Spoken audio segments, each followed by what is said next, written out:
IPL এর audition কেমন দিলেন তাসকিন শরীফুলরা, এই বিষয়টা নিয়েই এই ভিডিও। বাংলাদেশ গিয়েছে ওয়েস্ট ইন্ডিজ সফরে, সেখানে একেবারে পূর্ণাঙ্গ একটা সিরিজ তারা খেলবে। প্রথমে দুটো টেস্ট, এরপরে ওডিআই এবং টি-20 ম্যাচও রয়েছে। তবে প্রথমেই টেস্ট দিয়ে শুরু, এবং সেটার প্রস্তুতি হিসেবে বাংলাদেশ 18 এবং 19 নভেম্বর 2 দিনের প্রস্তুতি ম্যাচ খেলেছে। রেড বল ক্রিকেটের প্রস্তুতি ম্যাচে বাংলাদেশের ব্যাটাররা প্রথম দিনে ব্যাট করার সুযোগ পেয়েছিলেন এবং সেখানে তারা 253 রান করেছে। সেই বিষয়টা নিয়ে একটা ডিটেল ভিডিও আমি প্রিভিয়াসলি করেছি, সেটা দেখে আসতে পারেন।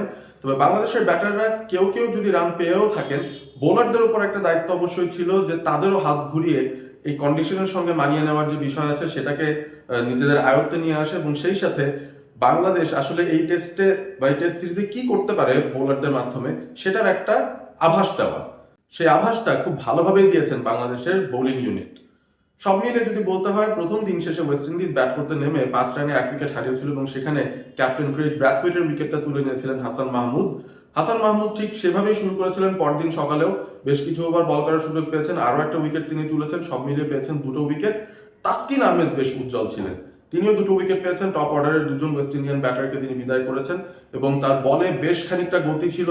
এবং সেই সাথে যেহেতু বৃষ্টি বিঘ্নিত একটা ঘটনা ঘটেছে, সেখানে বৃষ্টির কারণে উইকেটে ময়েশ্চার ছিল, আকাশে একটা মেঘলা ভাব ছিল, তো সেই কন্ডিশনটাকে ব্যবহার করেছেন বাংলাদেশের পেসাররা দারুণভাবে, বিশেষ করে তাসকিন আহমেদ। চমৎকার একটা বোলিং স্পেলে তিনি 2টো উইকেট তুলেছেন। বাহাতি পেস বোলার শরীফুল, যিনি আইপিএল এর রেডারে আছেন, নিলামে তার নাম উঠেছে, তিনি একটা উইকেট পেয়েছেন। বেশ নিয়ন্ত্রিত বল করেছেন এবং স্টাম্প টু স্টাম্প চ্যানেলে বল করে সুইং আদায় করেছেন। নাহিদ রানাও কিন্তু আইপিএল এর 12 জনের শর্টলিস্টের মধ্যে রয়েছেন, এবং তিনি পিক হবেন কি হবেন না সেটা নিয়ে এখনো অনেক জল্পনা কল্পনা হচ্ছে।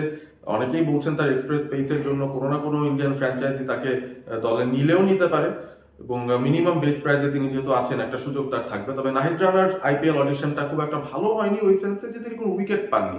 তবে তার যে গতিটা কনসিস্টেন্টলি তিনি করতে পারেন, একই গতিতে বল করে যেতে পারেন, লম্বা স্পেলে বল করতে পারেন, সেই ব্যাপারটা কিন্তু, তার এক্সপ্লোসিভনেসটা কিন্তু তিনি দেখিয়েছেন। 7 ওভার বল করেছেন, পেসারদের মধ্যে সর্বোচ্চ বাংলাদেশের বোলারদের মধ্যে এই ম্যাচে, এবং 28টা রান দিয়ে কোনো উইকেট না পেলেও বেশ ভুগিয়েছেন উইন্ডিজ ব্যাটারদের অনুকূল বোলিং কন্ডিশন।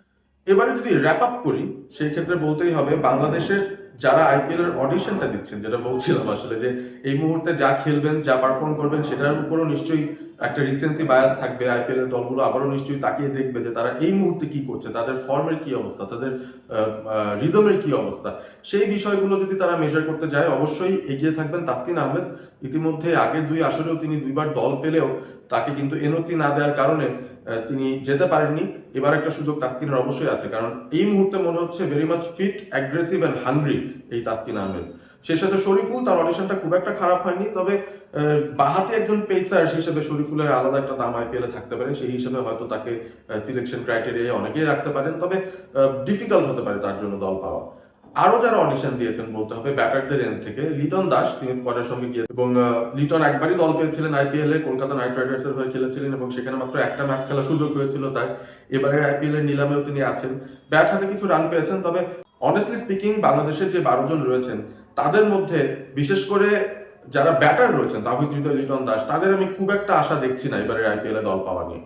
সুতরাং অডিশনটায় মোটামুটি বলতে গেলে তাসকিন আহমেদ খুব ভালো ইমপ্রেসিভ পারফরমেন্স দেখিয়েছেন, হাসান মাহমুদ মোটামুটি ভালো দেখিয়েছেন, তবে তাসকিন একটু এগিয়ে থাকবেন আমার কাছে মনে হয়। শরীফুলও খুব একটা খারাপ করেননি। অর্থাৎ বাংলাদেশের পেস বোলিং ইউনিট যারা আছেন, যারা আইপিএল এ নিলামে নিজেদের নাম লিখিয়েছেন, তাদের একটা সম্ভাবনা কিন্তু রয়েছে এই আইপিএল এ সুযোগ পাওয়ার। ভিডিওটি ভালো লেগে থাকলে অবশ্যই লাইক দিবেন এবং শেয়ার করবেন বন্ধুদের সঙ্গে। Stay Assam, stay all sport with all sport ABP.